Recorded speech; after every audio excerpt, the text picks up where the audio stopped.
It's all that fake news. Fake news. Where are the centaur legs?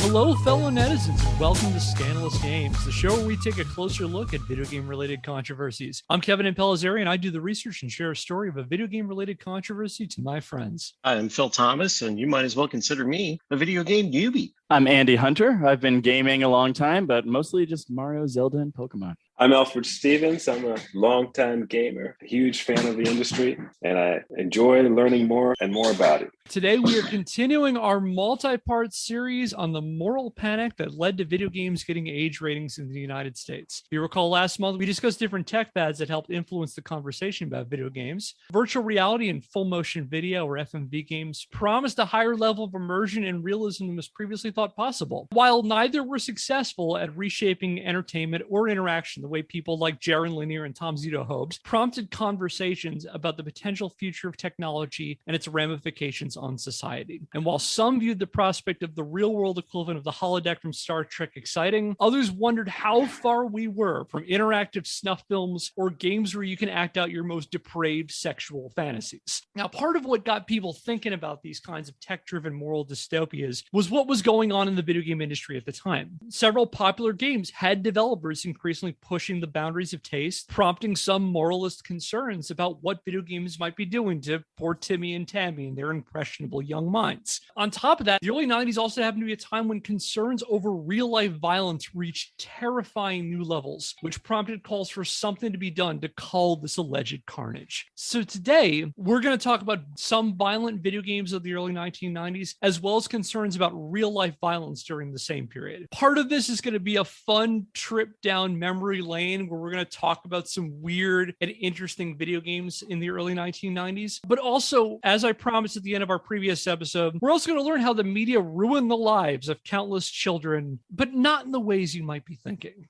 Kenneth Masters was born in Japan on February the 14th, 1965, to a Japanese father and a Japanese American mother. Now, from a young age, Ken was a rebellious kid who often acted out, even dyeing his hair blonde to shock his parents. However, he eventually found focus and discipline in the martial arts. When he was 12, he began intensive training under the tutelage of the martial arts master Goken, who taught him to use the Shotokan fighting style. While training under Goken, he also met his fellow student and soon-to-be lifelong friend, Ryu. After completing his training, Ken competed in and won the premier U.S. martial arts tournament. There he met his future wife, Eliza. Now, despite his hard work and determination, Ken wallowed in obscurity until 1987, when he earned a supporting role in the Capcom competitive fighting game, Street Fighter. Aside from his red gi, he did little to stand out from the game's star, his old buddy Ryu. And sadly, a starring role in Street Fighter 2010, a side-scrolling shooter released on the NES in 1990, did little to elevate Ken's image. However, Ken finally came into his own in 1991 when Street Fighter received a proper sequel, Street Fighter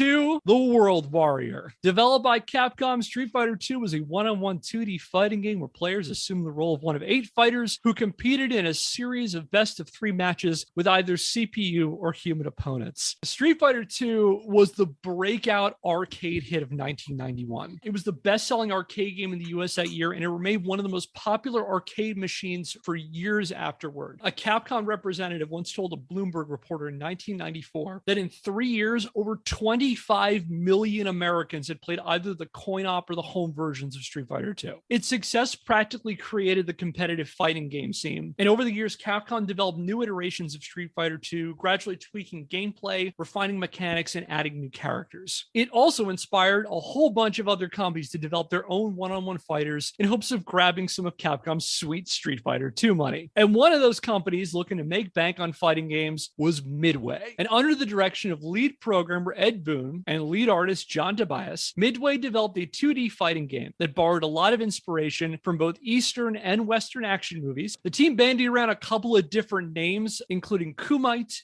Deathblow, Dragon Attack, and Fatality. However, they eventually settled upon the name Mortal Kombat. But actually, I think that's pronounced Mortal Kombat. The game was released in 1992 and rapidly became a massive commercial and pop culture success. The two features separated Mortal Kombat from the growing legions of 2D fighters. First, the game offered a higher level of realism compared to other games through the use of digitized sprites. The characters were portrayed by live actors whose actions were filmed and then digitized and recreated in the game, giving the appearance you were controlling real people rather than, say, the sprite-based characters you saw in Street Fighter II. The other part was the game's over-the-top violence. Generous spurts of blood sprayed out of opponents after brutal hits, with the coup de grace being the game's fatality finishing moves. After winning the best of 3 rounds, the winner had a few seconds where they can enter a specific button combination, which if entered successfully would execute their vanquished foe in one of several gruesome ways: knock them down a pit of spikes, rip out their still beating heart, roast them alive, or rip out their head with spinal cord attached. It fucking ruled. It would take a lot of skill to do that too. So they've really honed their art when they can pull the head out and the whole spine comes out intact. Yeah, I mean, the hard part isn't ripping the head off. The hard part is keeping the spinal cord attached. I can't tell you how many times I've ripped off a head and the spinal column just breaks in half halfway through, and then it's like, ugh, what was the point? You just got to put more hours into it, man. Which vertebrae does it usually break off at? C3, C4? Yes.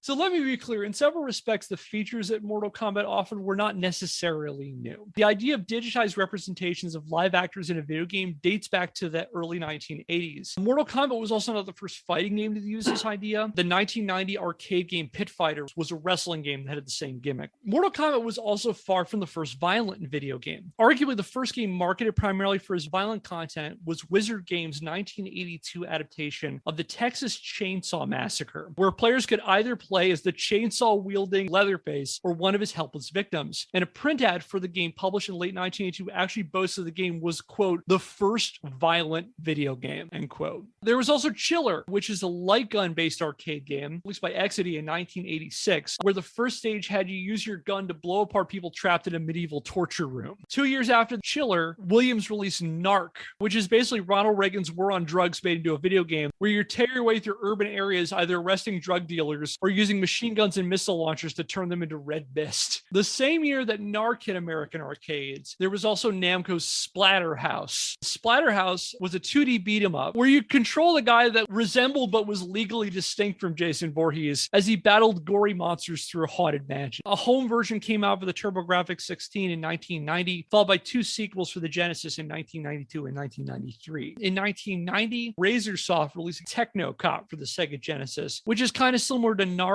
in the sense that you're a cop just blowing down suspects. Mortal Kombat, like Street Fighter II before it, was a breakout arcade success. It eventually surpassed Street Fighter II as the best-selling coin-operated game in the US. In 1993, Midway released a sequel. Our old friend Acclaim secured the exclusive home rights to the game thanks to a deal with Williams. And more on the home versions of Mortal Kombat in a little bit. Mortal Kombat even got its own movie, which was released in 1995. Like Street Fighter II, Mortal Kombat inspired its own wave of imitators, and over the next several years, there was a wave of copycat fighters that used digitized sprites of live actors, had over-the-top violence and gore, or used a combination of both. For example, there was Time Killers released by Strata in 1992. It is a gory sprite-based fighting game where basically every character has knives and like chainsaws for arms. And the hook of this game is that during the fight, you could cut off a person's limb and they could no longer use that limb. And you could actually cut an opponent's head off at any time in the fight and just automatically end it. Interesting. Bloodstorm, which came out a couple years after, was basically the same premise. There was also a really horrendous port of Time Killers that came out for the Genesis in 1996. In 1993, Sega released one of its own Mortal Kombat clones, Eternal Champions. Now, this fighter was actually also one of the games that was supposed to work with the Sega Activator. Remember we talked about the Activator in the last episode? Eternal Champions kind of split the difference between Street Fighter and Mortal Kombat. It used sprites, and instead of having characters actively do fatality moves, it had like stage finishers. It's like a person who might be like knocked into a stake and they get burned at the stake. Also, anybody here familiar with Naughty Dog? Sure. Yeah. Crash Bandicoot all the way to The Last of Us.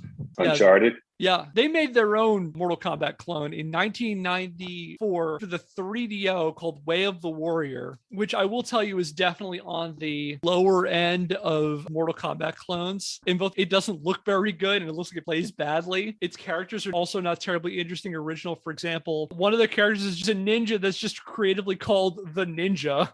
So before they made The Last of Us, they made this. Wow. It wasn't all bad. 1994 actually brought two of my favorite Mortal Kombat clones, Primal Rage, which was released for Atari games. And so Primal Rage was basically, okay, here's Mortal Kombat, but what if they were all dinosaurs and giant gorilla monsters? I'm loving how creative people were getting around this concept. Yeah, right. One notable finishing move in this is one character can dissolve a fallen opponent by pissing on them. Let me see if I can find it. All right, so here's Primal Rage. Oh, wow! That monkey just beat on the other monkey. Did he die because the piss was acid, or did he die of shame? It could be both. Shame, definitely shame. Yeah. Now, for everybody who's listening at home who couldn't see this video, the animations are supposed to look menacing, but they just kind of ended up looking adorable. And of course, the other one that I think is one of the more standout adaptations of this idea was Killer Instinct, which also came out in 1994, developed by Rare. And I think it had some of the best character designs. Everyone from the cyborg warrior and cover boy character Fulgore, the human raptor hybrid called Riptor, there was a werewolf called Saberwolf, and my personal favorite was the Jason and the Argonaut style skeleton warrior Spinal. But probably one of the most infamous Mortal Kombat clones was actually a game that never came out called Tattoo Assassins. The Tattoo Assassins was developed by Data East Pinball, and the philosophy that the developers clearly went on was, you like fatalities? We'll have all the fatalities in the world! This game's attract screen, the screen that goes on before you put a coin in, boasted this game has a whopping 2,196 finishing moves, which the game has the balls to actually call fatalities. These include burning people to death with flaming farts, turning them into random animals, and even nudalities where you take away all of the opponent's clothes. Didn't Mortal Kombat wind up having nudalities? That was always the rumor that nudalities were in there, and they didn't exist. And then the guys who made Tattoo says, like, oh, we're going to do it. Here's their nudalities. To shame them that badly, I mean, that's terrible. Even Capcom got in the trend of chasing Mortal Kombat. In 1995, Capcom published Street Fighter the movie. Now follow me on this. Street Fighter the movie is an arcade game that was based on the movie Street Fighter that is based on the video game Street Fighter 2, a game released by Capcom. So it's a game based on a movie based on a game. And like Mortal Kombat, the combatants in Street Fighter the movie, the game, were digitized sprites of live actors. So they were the actors from the Street Fighter movie. It's also not good. It's like someone said, you know, you love Street Fighter. What if it was worse? Yeah, there's a podcast I like called Get Played. One episode they talked about Street Fighter the movie, the game, and just how puzzling it was that, well, you'd think even if you wanted to use the same Mortal Kombat art style, couldn't you still map it onto the same engine as the pleasurable Street Fighter engine? And like, why does this not feel as fun to play as regular Street Fighter? So all of this is to say that Mortal Kombat and games with over-the-top violence became a phenomenon in the early 1990s. Not everybody was happy about that, though. As kids rushed to the arcades to decapitate their buddies, get their asses handed to them by Goro, and debate who was cooler, the yellow ninja or the blue ninja, some critics became concerned about the game's level of realistic violence and what its impact could be on young people. News reports broadcast the game's carnage into American living rooms, both raising concerns about youth violence while also giving the game a whole bunch of free advertising. So I'm going to show you as a representative example, a local news station talking about Mortal Kombat from September the 13th, 1993, tying into the home release of Mortal Kombat. They'll give you the sense of what the discourse was about Mortal Kombat at the time. Here it is, Bob, behind me. It's called Mortal Kombat, and we're going to talk to Aaron Brandis here about the game. Aaron, how does it work? Well, basically, you pick a couple characters, you do maneuvers on the joysticks and buttons, you do moves, and then what are you trying to get to? The fatality? Nah, there's a master guy you got to beat at the end. Fatalities are just what happens if you're really brutal to your opponent. You get an opponent, you can rip off his head or something like that. Sounds like a pretty thrilling game, and this is the kind of violence that critics are pretty worried about. Cold-blooded murder is making Mortal Kombat the most popular video game in history. Kids relish their victory and their bloody choice. Should they pull out their opponent's heart?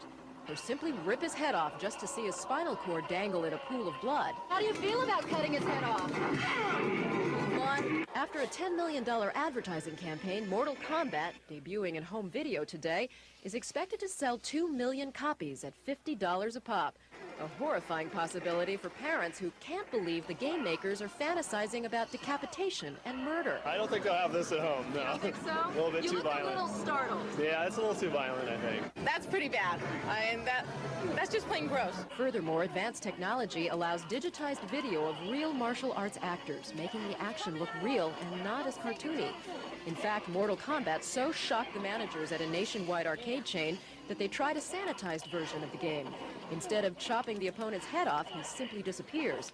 Sales dropped 40%. They came up and said, what'd you do to the game? It's no fun anymore. Kids are saying chill out to worried parents. I think TV personally influences more than a video game. A video game is a video game. The bottom line, parents wonder if kids can separate fantasy from the real thing. Wait until they get out in a situation where they're fighting, and then they'll think about this and try to make it real. But you know, game makers are saying that games are going to become more visually violent and more sexually violent as adults buy more video games. I mean, it's a big money market, $50 to $60 a pop. Plus, some of the critics say, or they at least concede, that parents have to be there in order to pay for the game, so at least there's some discretion there. And game makers are also talking about a new rating system similar to the movies. We'll see what happens. I'm Carol Lynn reporting live from Northridge. Back to you. I mean, the entire news report lost credibility for me when they started off by calling the action in Mortal Kombat cold-blooded murder. I mean, clearly, if anything is an example of hot-blooded murder, it's Mortal Kombat, you know? I mean, there's like sniper games that would be cold-blooded murder. It does happen so quickly that the body temperature of the person they're doing the fatality on probably has not dropped that much. So it would be hard to disagree with you there. At the risk of being a little bit of a downer, watching that report and thinking about what the reporter was equating in terms of how violence will affect children going forward. 30 years later, what's the violence that children have to contend with in our day and age today? It's not the violence in video games, it's active shooter situations. And it's like these adults who are trying to go on this moral crusade about video games have completely failed not only these children, but children of the next generation going forward with all of the bullshit gun laws in this country. I'm glad you brought that up. And for context, 'cause of course, we're doing this as what the third mass shooting in as many weeks has happened. And predictably, I've seen politicians who have come out and said that it's violent video games doing all this. One of them being Ted Cruz. And it's always really frustrating to hear that argument at this point, because in some respects, the things they're saying about violent video games are the same thing that they were saying in 1993. But I'm glad you're talking about this, because that's pretty much what we're going to talk about for the rest of this episode. As it turns out, American public attention was set pretty firmly on violence in 1993, to the point of a full-blown moral panic. And so a lot of what we're going to do for the rest of this episode is effectively unpack that, because it will help us understand why video games got their own moral panic in 1993. As an aside, people listening might be wondering why I haven't talked about Doom. I'm actually not going to talk about Doom today. I'm doing it for two reasons. Number one, the main hearing we're going to talk about was on December the 9th, 1993. As it turns out, the original Doom for the PC came out on December the 10th. So at the time we're talking about, politicians weren't really talking about Doom because it wasn't a thing yet. And the other thing is that Doom is a complicated story in and of itself that is full of various panics. So it's going to be its own episode. Now, with that in mind, I'm going to warn you all, both listeners and you three, that I deliberately put a lot of the fun, goofy video game stuff in the beginning, because things are going to get a bit real. In the spirit of the 1990s, this is a very special episode of Scandalous Games. So with that in mind, a content warning for our listeners. For the most of the rest of the episode, we're going to talk about violent crime, we're going to talk about gun violence, we're going to talk about mass shootings, and we're going to talk about mass incarceration. So if you want to skip that part, I will put a timestamp in the description where we will shift back towards video games. So if you needed to skip ahead. And for our sanity, Andy, Phil, Elford, and I have added a fail-safe for this part of the episode. If at any point the discussion we get into gets too intense or too sad or too frustrating, at any point, without any judgment, you could say the words, "Get over here," and I will stop the discussion briefly, and I will share you the bio of a random Mortal Kombat character. How's that sound? I like it. It's a safe word, but also a little bit dangerous. As a kid, I wasn't much of a reader, so now I get the opportunity to learn about all of these fellas and ladies. All right, shall we soldier on then? With all that in mind. Get over here! Okay, you want to start with one? Yeah. All right, let's start with one. First Mortal Kombat character I'm going to introduce to you is Meat. I don't remember that guy. Meat was first introduced in Mortal Kombat 4, and Meat is literally a sentient pile of viscera that is left over from all of the various fatalities and gruesome moves of Mortal Kombat that the evil sorcerer Shang Tsung brought to life. He's in pretty good condition if he's been made from the parts from all of those fatalities. He is generally considered one of the least liked Mortal Kombat characters in the entire history of the franchise. I'm only disappointed that you didn't start this segment by saying meat.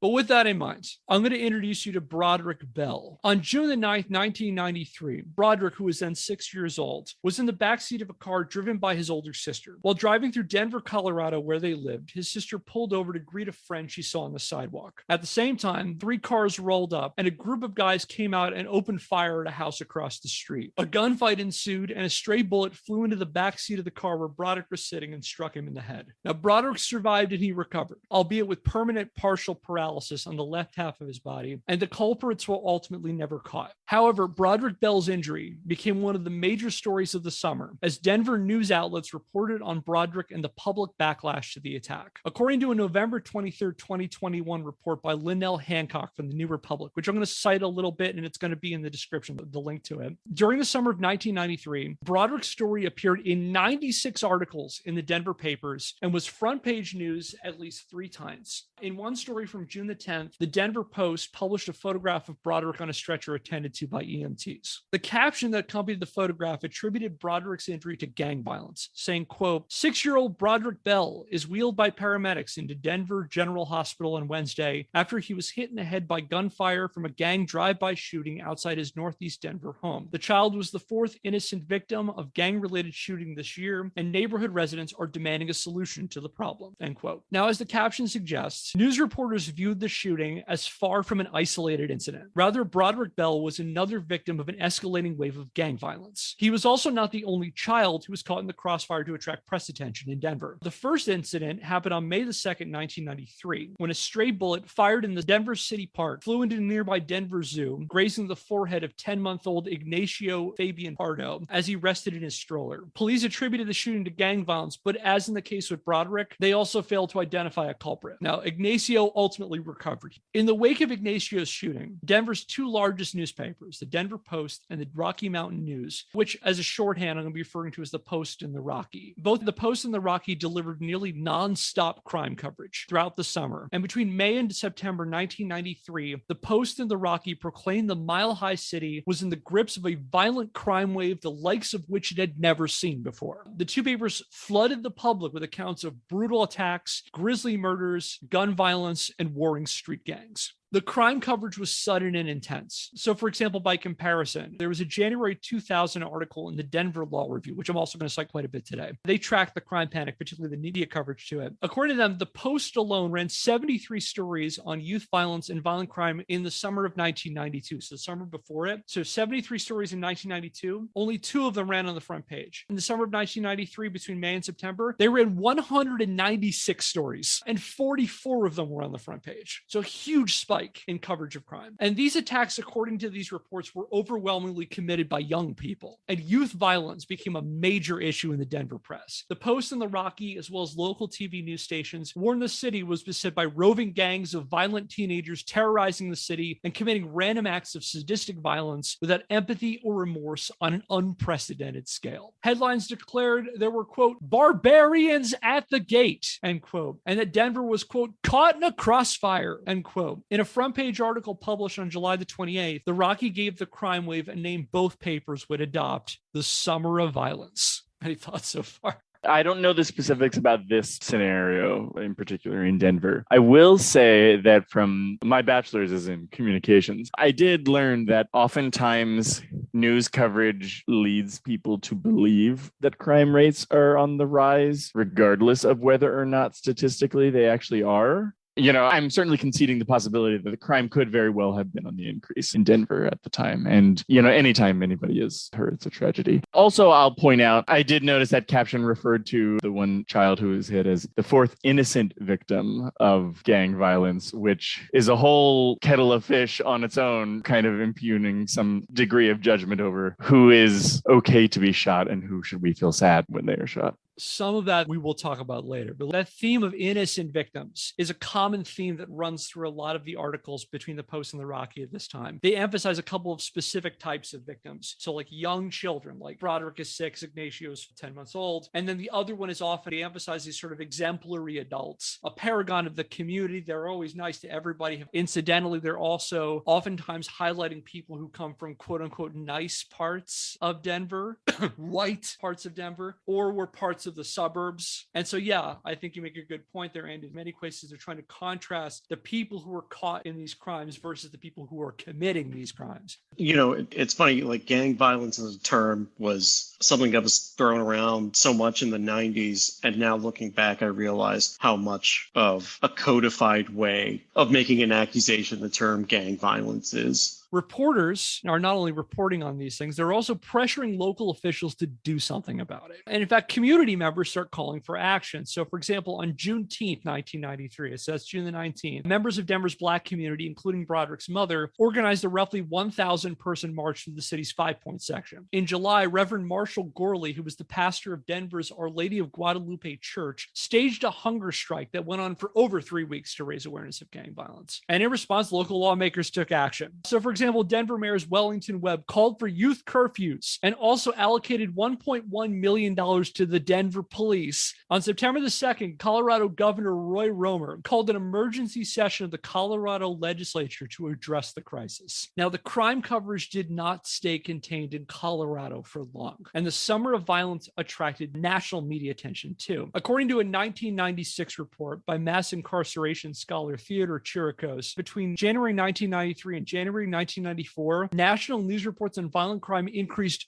400%. And news outlets across the country not only reported about what was going on in Denver, they also ramped up their coverage of crimes in other parts of the country, which in turn also attracted national media attention. So you start to see local news outlets in other parts of the country talking about similar themes like innocent victims, random acts of violence, roving gangs of teenagers. So for example, the October the 1st, 1993 kidnapping and murder of Polly Klaas, who was a 12-year-old girl who was abducted from a slumber party in Petaluma, California, grabbed national headlines. On October 3rd, 1993, a writer for the U.S. News and World Report described Florida as the state of rage following a series of attacks on tourists there. I mean, state of rage might be a common description of Florida anyway, but in Ventura County, California, on December 2nd, 1993, a gunman opened fire at 2 unemployment offices, killing 4 people and wounding several others before being gunned down by police in what an LA Times report described as, quote, the bloodiest shooting spree in Ventura County history, end quote. Less than a week later, a shooter opened fire on a Long Island commuter train, killing 6 and wounding 19, prompting Time magazine to put the shooter's face on the cover of the December 20th, 1993 issue, alongside an image of a handgun with the headline, quote, enough, the massacre on a suburban New York train escalates the war over handguns, end quote. In his weekly radio address following the Long Island shooting, President Bill Clinton observed that it and other incidents, quote, has left Americans insecure in our streets, in our schools, even in our homes, end quote.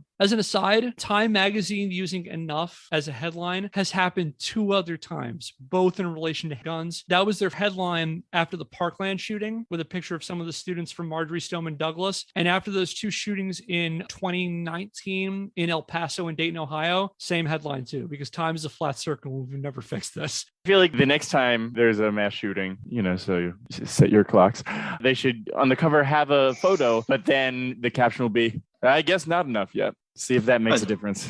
Andy said set your clocks. In all likelihood, there's a mass shooting happening right now somewhere in America. What I think is interesting about this rhetoric is the audience is people who this is not happening to. Like, here are the things happening in other parts of the country by bad people that might infiltrate your community. Whereas now mass shootings are just happening everywhere all the time. Oh, you make it good. Get over here. This is self-care for me now. All right, here's our next Mortal Kombat character. This is Mokap. Mokap, This is not a real character. I swear to God, this guy's real. He's wearing a motion capture suit? He's a real character? He's a dude in a motion capture suit with like... Oh my God. Like tight I suit. thought those were light bulbs on his clothes. Motion capture balls and everything. Mokap is real. Mokap first appeared in Mortal Kombat Deadly Alliance, and his backstory is he's a motion capture actor with a vast knowledge of martial arts who somehow got transported into Outworld and is part of the Mortal Kombat tournament. Sucks for him. I would love it if the motion capture acting he'd done was for like an in-universe video game called like Deadly Fighting or something like that. I'm imagining him sitting there on set, like turning to reach for another croissant on the dessert bar, and suddenly he's fighting Scorpion. Oh no, how did I get here? I have an alternate take on this. What clearly happened was that some sort of lighting rig fell out on him on set. And they were like, well, if you're not going to pay this disability claim, you're going to have to make it up to me some way. A little bit later, there's a new Mortal Kombat character. His name is Mokap. When you started saying that a light was falling on somebody, for a second, I thought you were going to go like a Jacob's Ladder way, that the dude who played Mokap got hit in the head by a light, and this is the last thing he saw before he died, that he was going to play in Mortal Kombat. So that's Mokap. All right. So TV networks aired specials devoted to violent crime, drugs, gang violence, and guns, including MTV's Generation Under the Gun, which aired on December the 9th, 1993, and NBC's America the Violent on January the 26th, 1994. The panic over violence even made its way into kids shows. Any fans of the TV show Gargoyles here? The Disney animation show?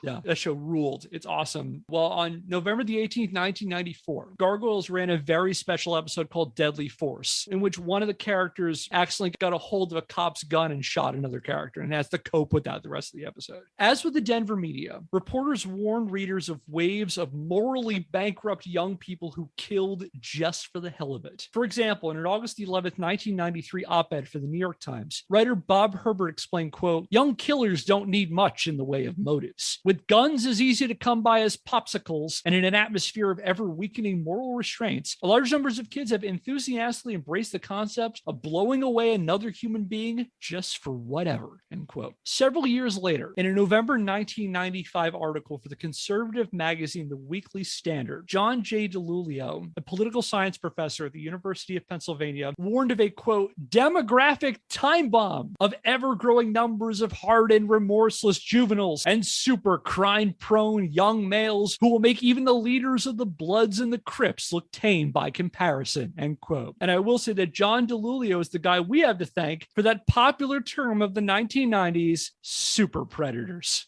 I don't like him, that's for sure. Wait a minute. I have it on good authority that Hillary Clinton came up with the term super predator.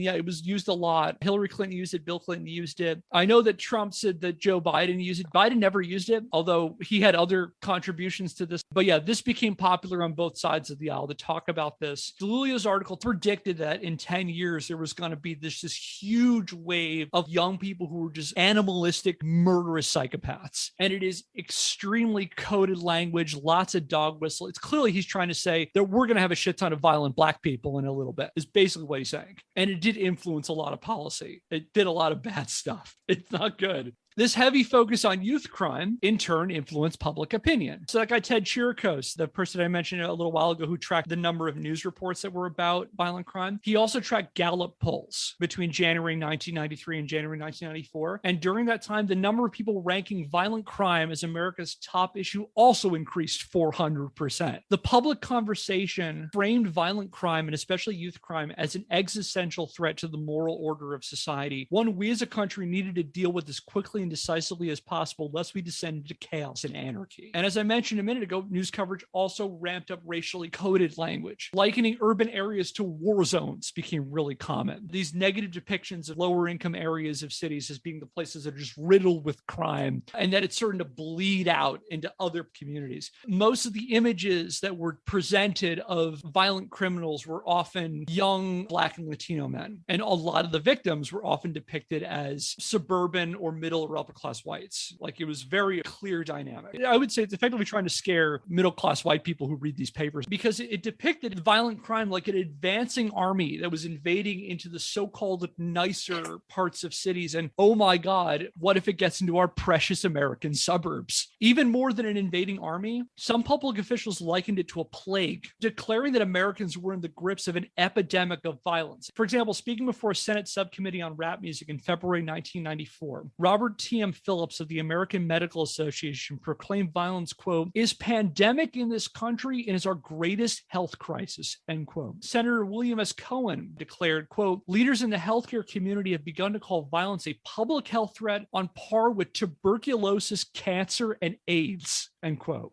I mean, I do kind of agree with that. You know, gun deaths at this point in the day-to-day affairs of our nation is a huge public health issue. I don't know what agenda I'm supporting by saying that in reference to the person you're talking about, but I think that's true. I will say that the idea of violence as a public health issue is a common thing in public health now, too. Responses to the crime panic took on a number of forms. For example, some saw it as a call for more intensive policing, and you saw more resources devoted to police departments. I showed that example in Denver that $1.1 million devoted to the police department. You saw the formation of new gang-related task forces during this time. And you also saw the rise of more aggressive tactics. Are you all familiar with broken windows policing? So my understanding is basically the theory is that if you ignore small crimes, then the small crime criminals will go on to become bigger time criminals. And so by addressing even the smallest of crimes, you keep crime from ballooning into a more substantive issue.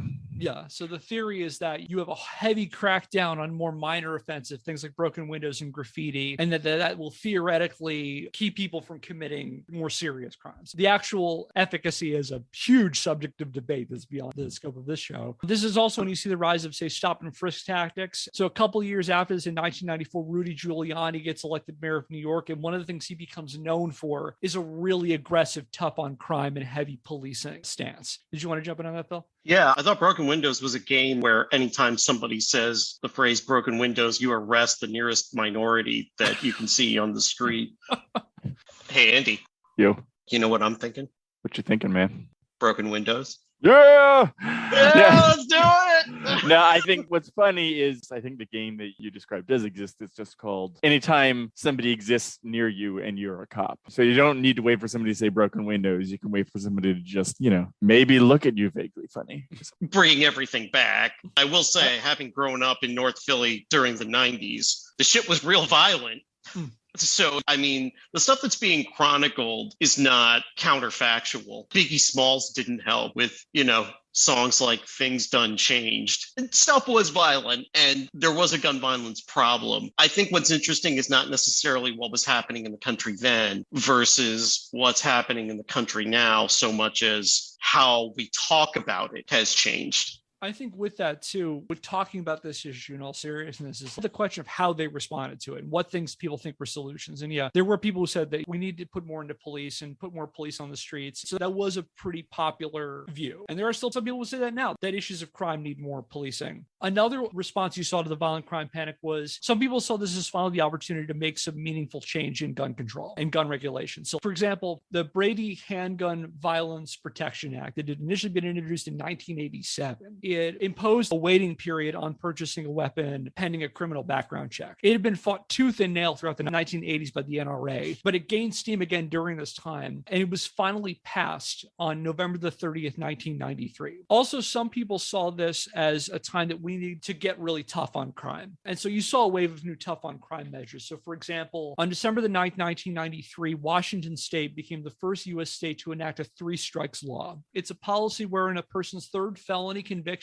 results in an automatic sentence of life without parole. In 1994, 13 more states added 3 strikes laws, and in 1995, 9 more states added 3 strikes laws. There was also a wave of what are called truth in sentencing laws. The truth in sentencing laws date back before this, and some of these policies date back before this too. A truth in sentencing law is basically like, say a person's sentenced to 10 years in prison. In the past, it might be a person might get early release for good behavior. They might get paroled early. They might get furloughed. Truth in sentencing laws were trying to effectively make, if a person sentenced for 10 years in prison, we're going to make it as close to 10 years as it can be. Most of them have a provision where a person has to serve at least 85% of their sentence before they're even considered for early release. In 1984, 4 states, Arizona, California, Missouri, and North Carolina, introduced truth in sentencing laws, followed by an additional 11 states in 1995. And by 1998, 27 states had them. So basically creating provisions where people could be serving prison for much, much longer times. There were also some people who wanted to try to deliberately make prison life as miserable as possible. States rolled back privileges for incarcerated people during this time. So for example, limiting visitation, cracking down on furloughs, basically that inmates can be released for limited amounts of time. So for example, if they want to go to a deceased relative's funeral, weekend furloughs were pretty common up through the 1980s as an idea of getting people prepared for release. It was actually really popular among conservatives because it was considered a cost-cutting measure. So furloughs start getting cracked down on this time. And even when taking away prison amenities, so like access to educational resources, or even like access to the weight room. Some states even brought back chain gangs, which have been outlawed in many states since the 1940s. So by 1997, they were back on the books in at least 8 states. Because, you know, it's the late 1990s, the 1940s culture's coming back. So you could be humming Zoot Suit Riot while breaking rocks on an Alabama roadside. And with this wave of new law enforcement and criminal justice changes, lawmakers also clearly felt that a group that had been hitherto coddled way too much by the American legal system were children. Beginning in the early 1990s, several states started rolling back measures that granted special protection to minors in the criminal justice system. According to a 2006 article by Duke University professor named Sarah Sunbeal, who I'm going to cite a bit in this episode, between 1992 and 1995, 47 states in the District of Columbia changed their juvenile justice laws to impose harsher penalties for violent crimes. And Colorado, where the Summer of Violence originated, was a clear influencer in this regard. So during that emergency legislative session on September the 7th, 1993, I mentioned a few minutes ago, Governor Romo called for the state to invest $30 million into new juvenile detention facilities in Colorado. The state also instituted a policy known as direct filing. Now, direct filing is a policy that grants prosecutors the power to unilaterally decide whether to charge a person under the age of 18 as an adult. And they can do that without a hearing or the consent of a judge. Other states followed suit after this. And according to the Campaign for Youth Justice from a 2017 report, as of 2016, there were direct file measures in 13 states in the District of Columbia. The federal government also jumped onto the tough on crime bandwagon. On September the 13th, 1994, President Bill Clinton signed into law the Violent Crime Control and Law Enforcement Act. This was the largest crime-related bill in U.S. history. It was over 350 pages, and among its numerous provisions included allotments for 100,000 new police officers, more money for federal law enforcement branches. It put $7.9 billion into new prisons. It imposed a 3 strikes policy for several federal crimes. It expanded the use of the death penalty at the federal level. It incentivized states to enact truth in sentencing laws. It pushed for them to develop sex offender registries, and it instituted an assault weapons ban. So if you hear a lot of conversations after mass shootings now, they'll often say that assault weapons used to be banned in the US. This is what they're talking about. So there was a provision in the crime bill wherein there were limitations on restrictions on the sales of certain types of, I think, high magazine weapons. The term assault rifle is really murky. It can be applied in a lot of different ways. It's kind of a very vague term. It wasn't a super strong ban. So like if you already owned something that classified as an assault rifle under it, that didn't count. It wasn't taking your guns away. It just restricted the sale of these certain types of guns. And the other thing about it is it was only in place for 10 years. And the idea was after this bill was passed, that 10 years after it could be renewed. And the thing is, it was up for renewal in 2004 and it wasn't renewed. And how much of an impact the assault weapons ban had on mass shootings is something of a topic of debate. So I'm not going to get in the weeds on that. But anyway, the crime bill also created harsher penalties for gang-related crimes, and it expanded the ability of prosecutors to try minors and adults for violent crimes. These and other measures had broad, sweeping consequences that resonate into the present. For example, during the 90s, the U.S. prison population skyrocketed. Between 1992 and 1994 alone, the U.S. state and federal prison population jumped 20%.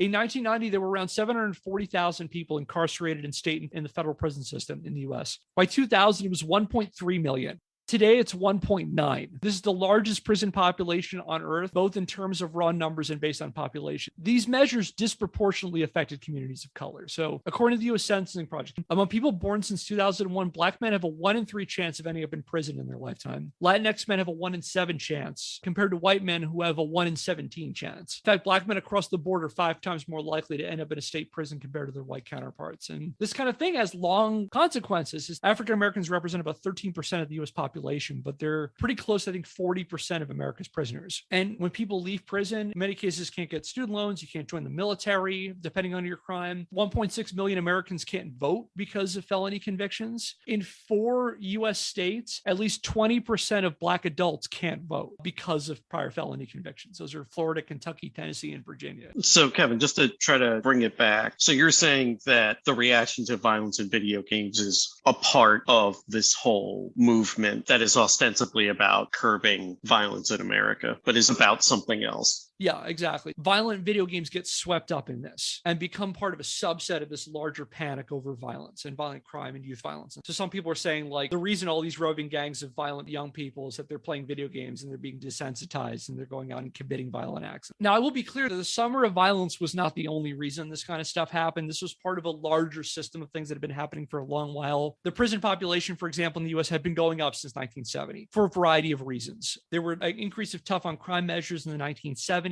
There was the war on drugs in the 1980s. And so this is part of that system. In fact, violent crime and youth violence were escalating political issues during the late 1980s and into the 1990s, leading into 1993. So, for example, during the 1988 presidential election, Republicans made crime one of the big election issues. They wanted to paint Michael Dukakis, who was the Democratic nominee for president, as soft on crime. And one of the ways they did that was the George H.W. Bush campaign, as well as a political action committee that was working really close with them, put out these ads called the Willie Horton ads. And William Horton was a guy who was out on a weekend furlough who had escaped in Massachusetts in 1986. And then a year later, he was involved in a brutal home invasion in Maryland. And so there were ads that basically said something along the lines that Dukakis's furlough programs put this murderer out there and he reoffended. He made another violent crime. And basically it was a lot of pictures of Michael Dukakis next to a picture of a scary Black guy. And in fact, Lee Atwater, who was Bush's campaign manager, said, quote, "By the time we're finished, voters are going to wonder whether Willie Horton is Dukakis's running mate." And this ad campaign is a masterclass in dog whistle tactics. It's very much about scaring white voters on crime and connecting crime to race. A couple years after that, in 1989, there was the Central Park Five. In late 1989, New York police picked up 5 young men in connection to the rape of a jogger in Central Park on April the 19th. They were held in custody for about 9 hours without a lawyer, and the NYPD forced a confession out of these kids. And they convicted them to between 10 and 15 years in prison, primarily on the weight of those confessions. And their alleged involvement in this act triggered a ton of outrage. It was a national issue. Local papers published their names and faces, which is generally something that wasn't common for minors. If a minor was involved in the crime, you usually didn't see their name, you didn't see their faces, and they broadcast them all over the place. News reporters described youth gangs as roving wolf packs of wildings, tearing through neighborhoods and causing mayhem. So some of the parallels to what we saw eventually in 93. Some prominent public officials even called for payment for the crimes in blood, including former White House Press Secretary Pat Buchanan, who demanded at least one of the boys be publicly hanged in Central Park. Meanwhile, real estate mogul and known humanitarian Donald Trump put out full-page ads in New York papers demanding in massive font, quote, "Bring back the death penalty, bring back our police," end quote. I should also point out that the boys remained in prison until 2002, when they were exonerated thanks to a combination of DNA evidence and the confession of the real culprits. But all this is to say that leading up to the summer of violence, there was a growing wave of public attention toward violent crime and youth violence in particular that brought along with it a growing popular support for a harsher stance on crime regardless of a suspect's age. Hey there, fellow netizens. This is Kevin in the editor's chair with a brief addendum to this section. We've talked a bit here how Republicans during the 1980s and into the 1990s emphasized violent crime as an important political issue, but I also want to make clear that the issue of taking a tough stance on violent crime was an issue that had strong bipartisan support in the United States during this time. Republicans were not the only ones emphasizing for tough on crime measures. They also had strong support among Democrats. People like President Bill Clinton, Wellington Webb, and Roy Romer were both Democrats. In fact, the version of the Violent Crime Control and Law Enforcement Act that was introduced in the U.S. Senate was introduced by a Delaware senator named Joseph R. Biden Jr. So I wanted to be clear that the issue of cracking down on the so-called crime epidemic,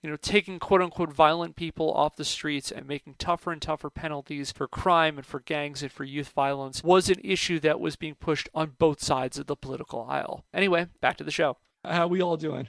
Well, I'm starting to see the parallel a little bit more clearly. The vilifying of things that apply to children as the cause of society's ills. So in the way that the children are being tried as adults, and then there's the trope of gang violence, and now it's, violent video games. So clearly this is a wave that needs to be dealt with on all fronts. Yeah, I'm just surprised Trump got it so wrong on the Central Park 5. I mean, otherwise he's got such a great track record. No, Andy, Trump is never wrong.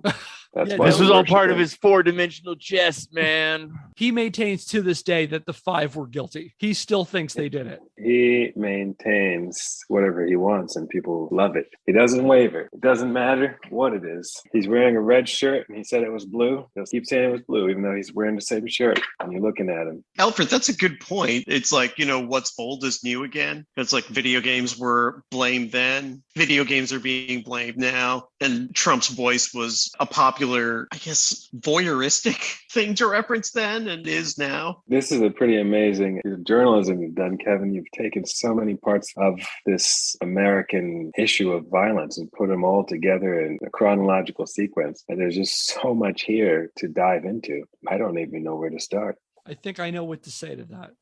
Get over here.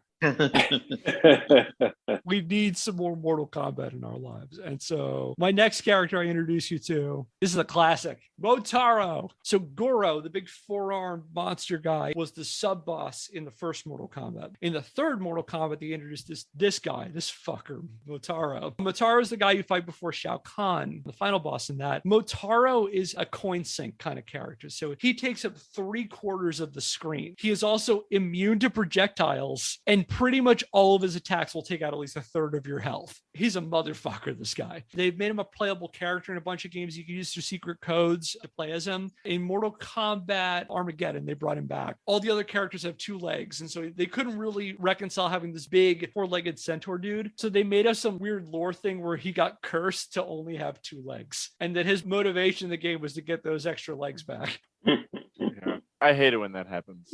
Now, if you learn anything from listening to this show, it's that when faced with a moral panic, you always got to compare the reaction to reality. And to hear reporters and public officials tell it, Denver and America at large were basically Mad Max country. Or as one level-head reporter described in Denver in an August 5th, 1993 article in the Post, quote, "A city teetering on the edge of a murderous abyss," end quote. But what do we think about this? You brought this up before, Andy. How well do we think the actual crime data lines up to this really, really heavy coverage of crime in 1993? I feel like I vaguely have recollections that the 90s in general were a time of overall declining crime. Partly because it was kind of an economic boom time, but I may be wrong. So I'm kind of with Andy in that I bet that violence as a whole probably on the decline. That having been said, I personally experienced the 90s as quite a violent time. Like, I'm not here to tell you that shit didn't go down. So there's that. But that having been said, was my experience and the experience of a lot of people like me who grew up in the same area, the same city as me, and got chased down the street at the same time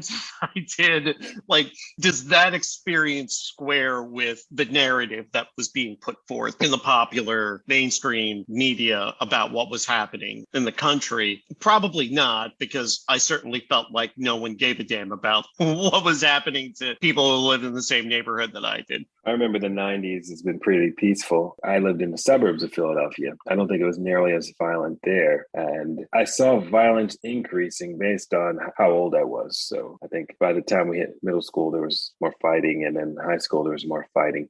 I never saw my hometown as a very violent area. I didn't live in any fear of it during that time. So statistically speaking, the short answer is kind of yes and no. On a national scale, violent crime rates were not terribly different in 1993 than they were in 1992. According to the FBI's Uniform Crime Reporting Statistics, the overall violent crime rate in 1993 was actually slightly lower than the year before. It had been going up throughout the 80s, but by about 91, 92, it started to level off. And throughout the rest of the decade, now obviously they couldn't predict this at the time, crime rates plunged in the US throughout the 1990s. So yeah, the overall violent crime rate was slightly lower in 93 than it was in 92. The murder rate was up from the previous year, but not dramatically so. It was like the difference of a decimal point. So the murder rate in the US in 1992 was 9.3 per 100,000 people. In 93, it was 9.5. So it's up, but it's not by that much. It wasn't even the highest yearly murder rate in recent memory, because the murder rate in 91 was higher than even in 93. As for other crimes between 1992 and 93, national aggravated assault rates were about the same. Robbery rates were down, and property crime rates were really down. They were on a sharp decline between the 2 years. Violent youth crime arrests were also going up in 1993, and that was part of a steady increase that had been going on since 1988. Youth murder arrest rates were also up in 1993. They were 12.8 per 100,000 versus 11.3 in 1992. But even taking that into account, it's not a huge spike. But surely, given all the coverage in Colorado, there must have been shit going down in the Centennial State.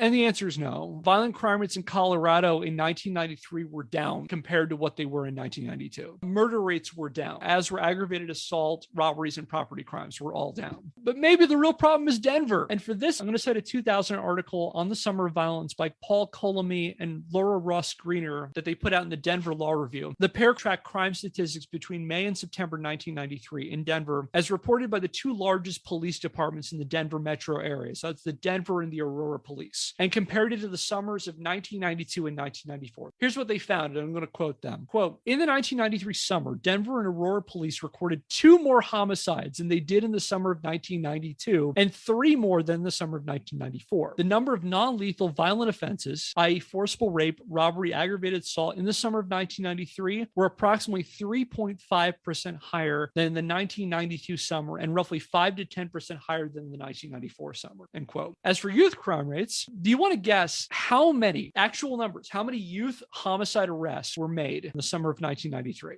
75. Oh, I was going to guess like 4. Yeah, I was closer to that, 10 maybe. You're close. It was 2. There were 2. I was way off. And that was down from the previous year when there were 5. As for other youth violent crimes, for all the other youth-related violent crimes, there were 128 juvenile arrests in the summer of 1992, 159 in 1993, and 186 in 1994. So it's up, but not by a whole lot. And all that is to say that statistically speaking, crime rates in the Denver area in 1993 were higher than the previous year, but not dramatically so, especially compared to the news coverage. This led Greener and Colmy to conclude, quote, it appears highly improbable that this modest increase in serious crime, including the slight increment in homicides during the 1993 summer, can fully account for the remarkable surge in media coverage which occurred that summer, end quote. It's also worth mentioning that when looking at these statistics, that demographically speaking, the victims who received the most coverage during the crime panic were not representative of the people at the greatest risk for crime in Denver. So like we talked a lot before about innocent victims versus these sort of monstrous perpetrators. We talked about Ignacio Fabian Pardo. We talked about Broderick Bell. So they focused a lot on the news coverage about young children being caught in gang crossfires and adults who were considered paragons of the community from quote unquote nice parts of town or from the suburbs, predominantly white people who were the victims of things like assault and rape and murder and things like that. Statistically speaking, the demographic in Denver that was most likely to be the victims of a violent crime during the summer of violence also happened to be the same one getting demonized in the press, young low-income men of color. I think that report from the Denver Law Review I mentioned a minute ago, I think they even broke it down even further that the most statistically likely person to be a victim of violent crime at this time was a Latinx boy about age 17 who didn't have very much schooling and had a history of violence, who might be involved in like gangs or whatever. So those were the people that were most likely to be victimized by crime. They're not talking about that in the news. And there wasn't a lot of real detailed deep dives of that in the Denver press. It was oftentimes really uncritical reports of what the police were saying about what crime was like. And I would also like to highlight, there was a rash of robberies of centaur legs. I know dozens and dozens of centaurs who went to bed with 4 legs and woke up with 2. And I haven't seen a drop of coverage about that. So, I trust the media about as far as I can throw them on this subject. It's all that fake news. Fake news. Where are the centaur legs? Wait a minute, Andy, wasn't there a policy or a law passed about that? Broken legs? That was a policy in New York, right? I'm Otaro, and how many of my centaur brethren have to be a statistic before we do something about this? Yeah, enough is enough. First they came for the right rear leg, and I said nothing. And then they came for the left rear leg, and I said nothing. And then when they came for the four legs, there were no other legs to speak on my behalf. So now if crime rates in Denver or the country at large were not terribly different or even lower from previous years, you might rightfully ask yourself, what the hell is going on here? And to understand why the Post and the Rocky would spill so much ink over a crime wave that wasn't really a crime wave, I need to offer you some more context. And it involves the state of American news media during the 1990s. I think you alluded to a little bit of this, Andy. For this part, I'm going to be relying heavily on Sarah Sun Beal, who I mentioned a few minutes ago, Duke University professor, who did a study of media coverage of youth crime in the 80s and 90s and really did a deep dive on this. I'll put a link to the citation in the description. This was a fascinating article I read. So according to Beal, during this time, there were some profound changes going on that affected the quality and content of American news. So first, let's start by looking at network news. One of the main ways people throughout the 20th century are getting their news is from the nightly news reports of the three major American networks, ABC, CBS, and NBC. According to Beal, up until about the mid-1980s, the news divisions of the three major American news networks largely operated on no expectation to make money. So according to Beal, in the mid-1980s, NBC's news division was losing about $100 million a year. But the thing is that profits weren't the point of the news division at the networks. Programming was what generated the revenue through advertising, and the news divisions were there to prop up the prestige of the networks, as well as to fulfill Federal Communications Commission requirements for public affairs related programming. So it wasn't an expectation that those are the places where you made money. However, that began to change in the 80s and into the 90s as news divisions found themselves under increasing pressure to make money. And this transition happened for a couple of reasons, one of which we talked about in our last episode. Remember, we talked about media convergence, and I talked about how a lot of big corporations are buying up various parts of American media,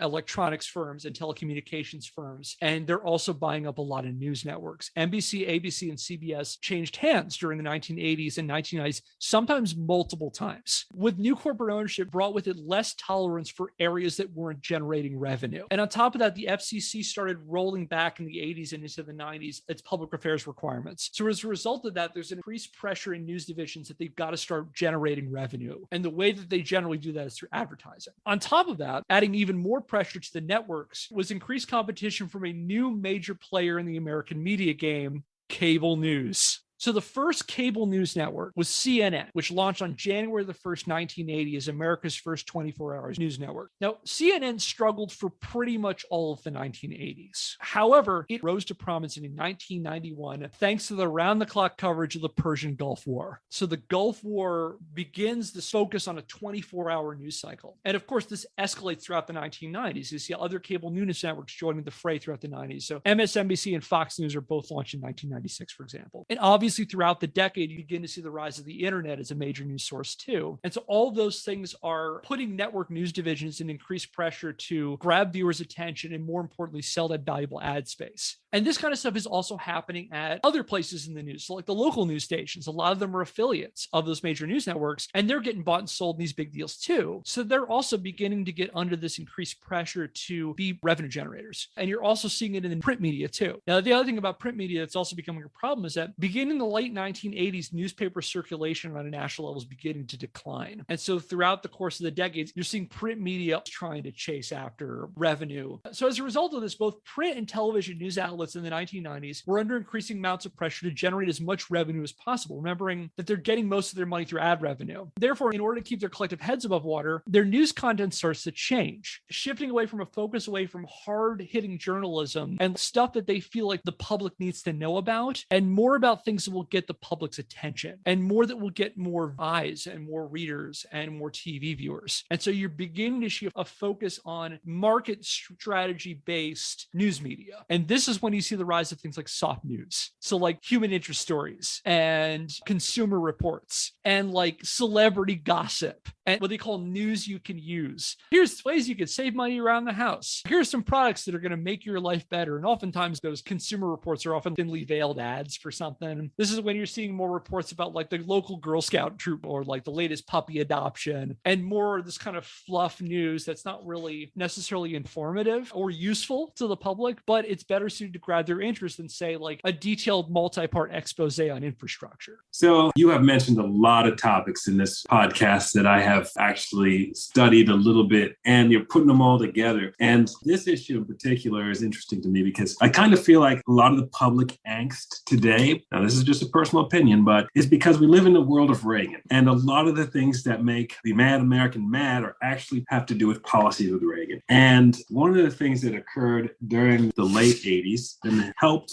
catapult us into the news media cycle we have is that we suddenly changed the regulations on the news industry, right? So I think in the 1940s, the FCC created a rule called the Fairness Doctrine. And the Fairness Doctrine basically stated, if you're going to present an issue and you're going to have an opinion, you have to have other opinions basically to balance out what was going on. When I was growing up, my dad would watch the McNeil-era news hour. I was just a kid and it was really boring. And he would complain about the news. And I was a kid and I had no idea what he was talking about. He would say the news is too sensational and it's just theater. And I had no idea because the news was boring to me regardless which news it was. And now I really understand what he was going through because this was in the late 80s, early 90s into 2000 when I was living with my father still. And basically I think it was 1987, probably the same corporate interests who are trying to compete with cable television, which was something that I didn't know about until you mentioned Kevin. And so they likely convinced their friends in the government that it's time to get rid of the Fairness Doctrine. And once they did that, it allowed them to broadcast news that was one-sided. And one-sided news can be much more sensational, much more interesting than news that has to be fairly balanced. And today we live in a world of extremely one-sided news. And this is when it began. Yeah, you're right. The Fairness Doctrine was created in 1949 and it was repealed in 1987. You can really rile people up that way too and really gain their attention. So yeah, that's a great part. That's another part of this is happening too. And along with the rise of soft news came another important weapon in a news outlet's arsenal: crime coverage. Going back to Beale, crime coverage skyrocketed across the board during the 1990s. Between 1990 and 1991, according to Beale, the three major networks averaged about 557 crime news stories per year. Throughout the rest of the decade, it went up threefold, averaging about 1,600 crime stories a year for the remainder of the decade, with a peak in 1995 when there were over 2,500. Local news stations and papers also ramp up their coverage of local violent crime, such as assaults and murders, as well as national crimes and scandals. So going back to Denver, crime coverage in both the Denver Post and the Rocky Mountain News in 1993 were up 80% compared to the previous year. It's also no coincidence that you begin to see during this time the rise of high-profile trials and criminal investigations. For example, the 1993 murder trial of Lyle and Eric Menendez, the 1995 O.J. Simpson trial. You couldn't escape it in terms of its news coverage. The 1996 disappearance and murder of JonBenet Ramsey. All of these things are attracting round-the-clock news coverage. Tons and tons of coverage of crime. So you're seeing just across the board these escalations of talking about violent crime, both at a local and a national level. And according to Beale, crime coverage is attracted to news divisions for two reasons. First, salacious, violent details are attention grabbing. They tap in that lizard part of your brain that wants, violence and sex, and it arouses strong emotions like fear and like anger and like outrage. And I need to learn more. I need to find out more. So I'm going to tune in more. And going back to that market-focused approach towards news coverage, it's really good for that. I found that a tried and true method to get attention in terms of politics, in terms of news, is to just scare the shit out of suburban white people. And one easy way is broadcasting lots of pictures of scary black and brown teenagers who may or may not be in gangs. There's another appealing thing about crime coverage. It's cheap to produce. Reporters can rely heavily on the legal system itself to generate the content for them. So for example, uncritically publishing crime reports created by police representatives. So like you begin to have reps in the police departments who specifically develop press releases for the local news and focusing on salacious or particularly scandalous crimes. You see coverage of press conferences for ongoing investigations information. So the disappearance of JonBenet Ramsey is a great example of that, where they're giving you all of these new updates. And the news doesn't have to make any story. You just put a camera in front of them. And the same thing with these high profile trials. Just if you're a TV news segment, stick a camera in the courtroom and let the system work for you. Because, thankfully, law enforcement officials don't have any vested interest in calling attention to crime and saying that we need more and more resources for police. Thank God they don't have to do that. And what you'll find in news reports is that there's often no correlation between the amount of crime coverage in a given area and the actual crime rates. Crime rates could be going down. Using Denver as an example, the crime rates weren't that high compared to the year before, but you get a lot more attention by covering crime. So all of that is to say that papers like the Denver Post and the Rocky Mountain News in 1993 had both a great deal of pressure to churn out shocking, attention-grabbing content to boost circulation and ad revenue, as well as a financial incentive to keep Denver readers on the edge of their collective seats with fear of an invading wave of violent criminals who could burst in their homes at any second and murder their entire family. Kevin, just as an observation, it's somewhat ironic to see local news coverage become more sensational at a time when they're also simultaneously calling for video games to become less violent. Isn't that funny? We're going to transition now. Before we do that, do you think we should do another Mortal Kombat character? I say, get over here. All right, our next Mortal Kombat character. We're going to go a little bit more recent for this one. This is D'Vorah. D'Vorah was introduced in Mortal Kombat X. D'Vorah is a member of a race called the Kytian and is basically a collection of sentient insects. I always do appreciate it when either just one humanoid insect or a bunch of insects collectively taking a humanoid form do make sure to display secondary female sexual work. Yeah, it's like someone was in a room and says, we need our fighting character to be Million Ants from Rick and Morty, but what if Million Ants was hot? Yeah. So yeah, that's D'Vorah. That's the end of the heavy stuff too. Oh, cool. That's all centaur legs from here. With all this going on, you might be rightfully asking yourself, what does any of this have to do with the Entertainment Software Ratings Board or video games? Well, with America in the midst of a perceived crime panic, where people were demanding solutions to cure the alleged infection, or at the very least flatten the murderous curve of gangs, guns, and violent teenagers, a bunch of different activists targeted a variety of societal ills as the potential source of the problem, including the inner city, unemployment, unwed mothers, and the perceived deterioration of the American family. It shouldn't come as a shock then that one of those targets was violent media, and Moral Crusaders in 1993 lashed out at a variety of targets. For example, on August the 28th, 1993, Mighty Morphin Power Rangers premiered, becoming an instant media sensation that inspired both a host of imitators with titles such as Superhuman Samurai Cyber Squad, The Mystic Knights of Tir na Nog, and tattooed teenage alien fighters from Beverly Hills. Yes, all of those are real, as well as concerns that kids would reenact the show's violent action in real life. Like, I remember being young enough because I got super into Power Rangers. Conversations about we need to ban like karate on the playgrounds and stuff, and ban kids from wearing Power Ranger shirts and things like that. Or like everybody was really afraid that kids would go on a nunchuck murder spree. It seemed like this was a little bit earlier, but I think starting in the second or third season of Teenage Mutant Ninja Turtles, Michelangelo had to start using a grappling hook instead of nunchucks because there was fear of nunchucks, specifically as compared to like Leonardo and Raphael's bladed weapon. I mean, you're talking about the rash of nunchucks. What about the rash of 5 kids combining themselves into one much larger kid? I mean, that's what really needed to stop. Thank you, Phil. I was hoping somebody would bring up these serious public emergency issues. Yeah, those kids are running into some real issues with their spine. Yeah. If you could think of a better way to fight against giant pig monsters and people who are made entirely of eyes, I am open to ideas. I just knew growing up, there were some neighborhoods where you were told, don't dress in all red or don't dress in all black or whatever, because people think you're a certain member of a gang. In my neighborhood, it was don't dress all in one primary color, along with 4 other kids who are dressed in all the other main colors, because then you'll look like you're in a gang together.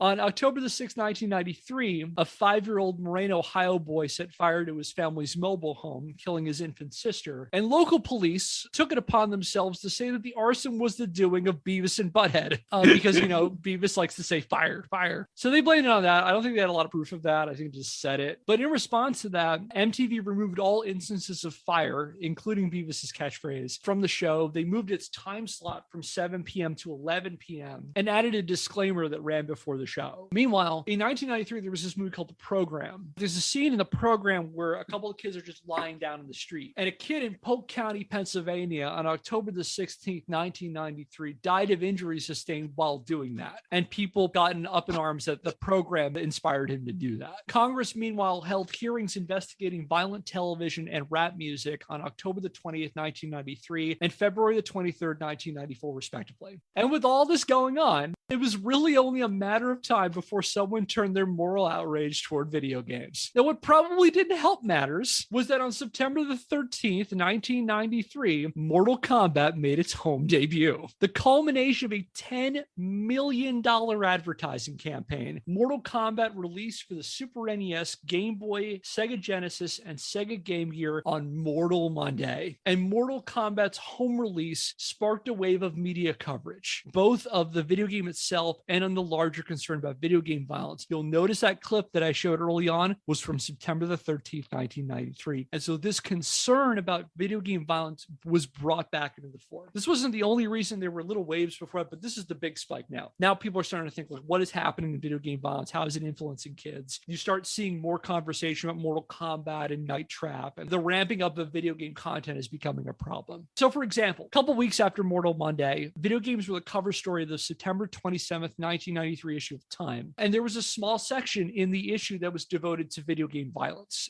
A couple weeks later, Time in their October 18th issue ran a couple letters to the editor about that issue. And the ones they focused on were primarily focused on video game violence, with people saying things like this, quote, "The video games of the 80s were the seed corn for teenage killers of today. A child could sit at his TV and kill literally hundreds of folks every hour with no concern or remorse," end quote. Or another person adding, quote, "Video games should teach real lessons, beginning with the consequences and permanence of violence," end quote. To borrow a line from Grand Theft Auto 3, life does not have a reset button. And lawmakers also set their sights on video games. And one early public official to come out against video game violence during this time was California State Attorney General Dan Lundgren, who in November 1993 issued a strongly worded letter to 12 video game companies expressing concern over depictions of violence, declaring, quote, "Continual exposure to violent images and themes in various entertainment may not be the direct cause of these atrocious acts, but violent video games do have a deadening, desensitizing impact on young, impressionable minds," end quote. However, the person to champion violent video games into a national political issue was U.S. Senator Joe Lieberman.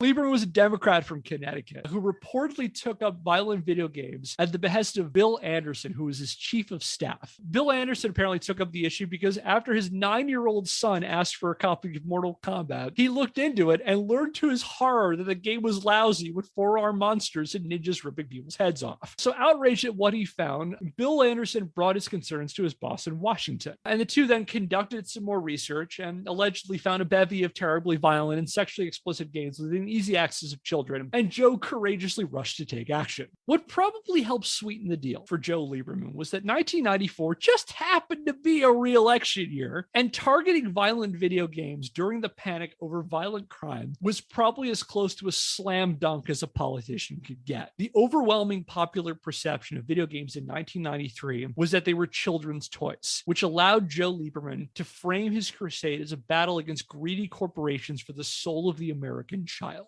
There's no conversation about adult players in this. So all that stuff we talked about last time about like FMV games represent the demographic getting older and telling more adult themes, that's not what Joe Lieberman's about. Now, it also likely helped that the video game industry had no meaningful lobbying presence in Washington, and the two major console manufacturers, Nintendo and Sega, were effectively at each other's throats, something we'll cover in more detail next time. So it's a lot easier to say, I'm going to take down video games versus I'm going to take on the gun lobby, you know? It's an easier prey, as it were, from a lawmaker's standpoint. On November the 17th, 1993, Lieberman put out a letter to his colleagues in Congress urging them to join him in his battle against video game violence. And I should point out that this letter also really conveniently ties together a bunch of the themes we've covered over these past few episodes. So this is going back, Phil, when you asked me, when we talked about virtual reality at FMV games, what could this possibly have to do with the ESRB? Here's where it comes in. Quote, Gone are the days when video games were just Pac-Man and other quaint characters. Advances in technology permit the latest video games to use real actors and actresses to depict murder, mutilation, and disfigurement in an extremely graphic manner. And the technology is becoming ever more realistic. Today's graphic games may seem mild compared to the CD-ROM and virtual reality systems, which will change the market very soon. These games will come right into our living room if a pilot cable channel for video games slated to begin next January proves successful. Shout out to all our old friends, the Sega Channel. At a time when real violence is threatening to tear the fabric of our country, these games glorify the most depraved acts of cruelty, end quote. And on December the 1st, 1993, Lieberman took his campaign public.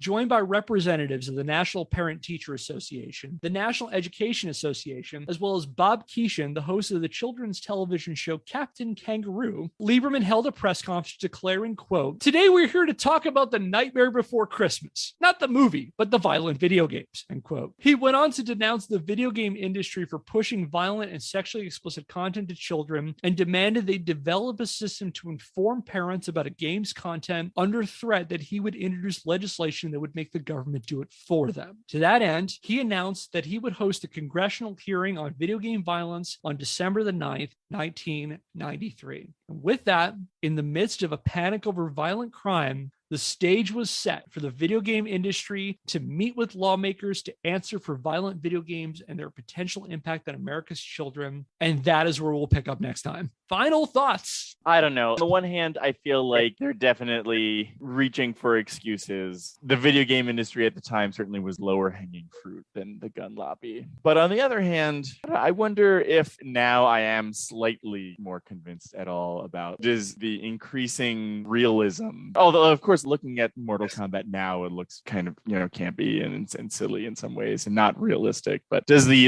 increasing realism of video games, I don't know. I still think it would more just shock kids than be like, all right, yeah, now I just want to see this in my life. So what you've given us is a cycle here. A cycle, somewhere children are involved, somewhere parents are involved, somewhere the real cause of violent crime is involved. But in the middle of it is this circle. We have politics somewhere in that circle, corporations somewhere, sensationalized news, seeking sensationalized answers, going back to politics. And in the middle of it again is video games, children, and violence. And we all know we are talking about this perception of video game violence leading to violence in children. We don't know that doesn't happen, but what we do know is there are people that are researching what causes violence, and that's not being dealt with anywhere in this cycle. It's not being dealt with, those causes of youth violence. Now, of course, there are extremes, but we know that socioeconomics does it. We know that being involved in poor family situation does it. And there's research that shows other things that correlate with whether there's going to be violence or not. But taking us into a really interesting place with this cycle, because now what we are seeing is that there's violence, yes, but is the violence changing? Or is there something else going on here between these different factors? And video games is just kind of be pulled into it like a cyclone. Yeah, I think my last point to that's a lot of this is just the way that video games were swept up in these bigger conversations and the relationship between, entertainment and capitalism and news and the concerns about violence and crime, which, we're still grappling with. The thing I always go back to with these is moral panics are very much waves of energy that happen in these really short bursts. These kinds of interests have been around for a long time. We'll talk about next time how the push for example, video game ratings had been going on for before this, but it now captures this moment that all the magic pieces fit together, where now this becomes the big issue of the time, which I think is so fascinating. And not just that we keep going back to some of these things over and over again. Kevin, I'm going to lead with a comment that has a fair amount of venom in it. I'm a person who grew up in a violent neighborhood in Philadelphia in the 80s and the 90s. And, the violence was real. And that violence was referenced by politicians and other public figures. But the policies that were enacted based on those references were not things that really made my life any better, or the lives of the people I knew who were also at risk of this violence any better. And there's something insidious about how you can use that type of violence against people to underpin policies that don't help them because you don't actually really care about what happens to those people. That our society can be so puritanical in some ways and then so completely irresponsible in other ways. So to that point, I don't expect that group of people to ever do the right thing,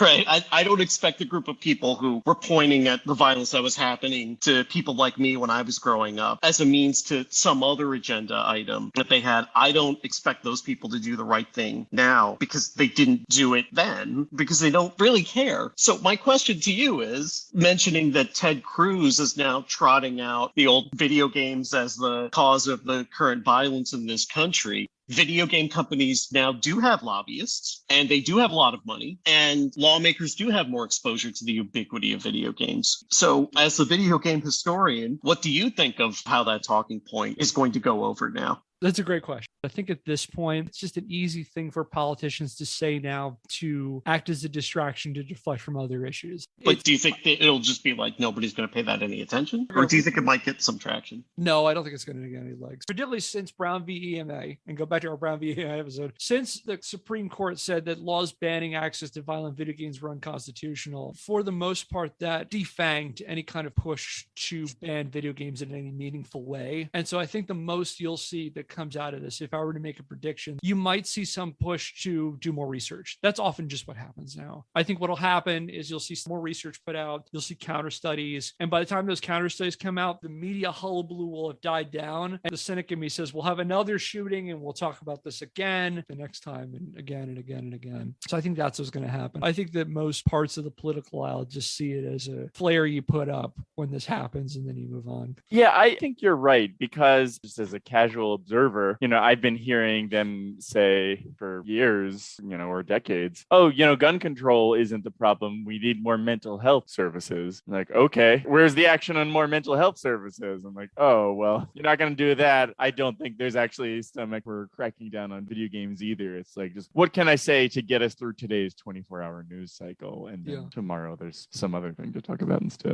And going back to your other point, Phil, is I think that the crime panic in the 90s shows a good example of people addressing an issue and not really understanding or thinking about, or probably even caring about what the causes were of that, and then developing a solution that was based on various types of political and social interests that also was not designed to solve the problem, and in many cases makes it worse. Again, going back to the headline that I started this episode with, we could contest whether or not there was a crime spike, and I've offered my evidence that there really wasn't. But one of the things that happened was out of that is, we demonized young people, particularly young people of color, and so we put a whole shit ton of them in the prison system. And as a result of that, you saw the prison population skyrocket. You saw more children being part of this system. And once you're in the system, it's very, very hard to get out, even when you're out of it. Like, recidivism rates are very high when people leave prison, in part because there's so many obstacles that are put in their way. And so you could have people's lives who are effectively destroyed by these kinds of systems. And now the counter thing people might say to that is the crime rate did fall. It fell really hard and really fast in the 1990s. However, there are tons of theories about why that happened. And I'll put a link in the description about this. Some people try to argue that broken windows policing actually worked. It probably didn't. And that harsher sentences probably worked. They probably didn't either. But even there was a cut down on lead in materials in the 80s. And some people will argue that caused a reduction in irrational behavior. Like, making unleaded gasoline meant that people weren't having as much exposure, which can cause psychological issues. That might have been it. Or increasing the programs. Are we finding the right solutions? Going back to your point, Eddie, do we really care about addressing mental health? Are we going to build apparatuses that will actually address those kinds of things? Or are we creating cures that are worse than the disease? And on a very, very sad note, for the last time, I get to say, get over here.